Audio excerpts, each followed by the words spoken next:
muri kuvimba ne mashoko enema.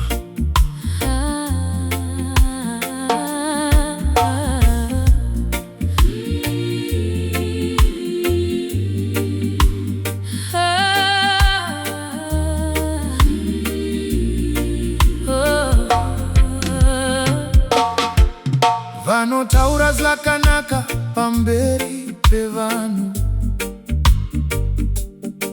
asi mumwoyo mune rima rakadzika. Miromo ichinamata, maoko akasviba. Chokwadi chakarasika munzira. Tinopinda mumba mashe tichipfugama, asi kunze tichikuvadza vamwe. Kuba, kunyepa, kusavimbika, tobva tati takachengeteka here. Kuimba yaMwari yava chinasi, nzvimbo yekuvanda zvivi here. Kwete, kwete, kwete. Dzokai mwoyo yenyu. Yes, iyo nzira dzakaipa. Mwari vanoona zvese. Havanyengedzwi. Ruramisa nzira dzako. Ita zvakanaka. Chokwadi ngachidzoke. Muupenyu hwedu.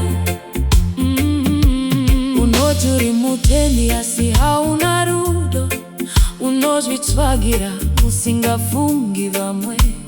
Moyo uzere kuzvikudza, kure neunhu hwaKristu. Kuda nyama kwava kutitonga, mitemo tave kuitora.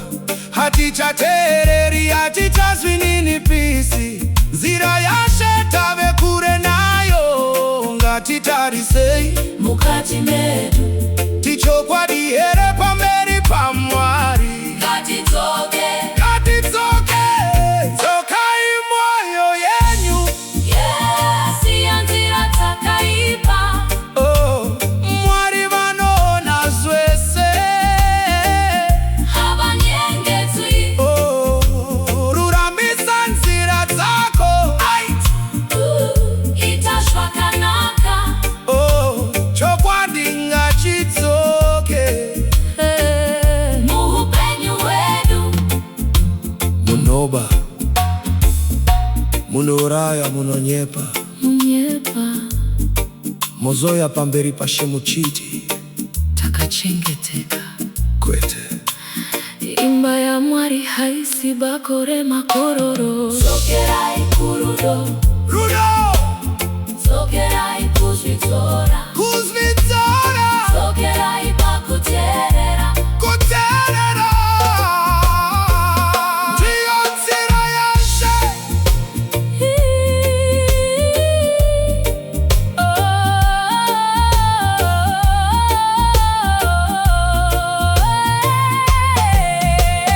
Dzokai mwoyo yenyu. Isevakamirira. Nasha dziripo. Dzokai nasi. Ruramisa nzira dzako. Urarame muchokwadi. Mwari vachakugamuchira. Kana wadzoka kwavari. Ishe, tichenesei mwoyo. Tidzidzisei nzira dzenyu. Tidzidzisei, Nzira dzenyu. tichafamba Muchokwadi.